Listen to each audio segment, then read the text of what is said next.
যেখানে মনোভাব শক্তিশালী সেখানেই সাফল্য নিশ্চিত। পরিশ্রম করতে ভয় পেও না, কারণ তাই তোমার ভবিষ্যৎ গড়বে। 6. স্বাধীনতা ও সাহস। স্বাধীন মনোভাবই জীবনের আসল চাবিকাঠি। সাহসিকতা ছাড়া কোনো বড় কাজ করা যায় না। স্বাধীন মনোভাব মানুষকে শক্তিশালী করে তোলে।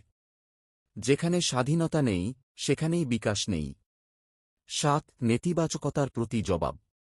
যদি কেউ তোমাকে ছোট করে, তবে তুমি বড় হয়ে দেখাও। নেতিবাচক কথা এড়িয়ে যাও, কারণ তা কেবল সময় নষ্ট করে। নিন্দুকেরা তোমার সাফল্যের পথ চিহ্নিত করে। তাদের কথায় মন দিও না, যারা তোমার স্বপ্ন দেখতে পায় না। 8. জীবনের সংগ্রাম।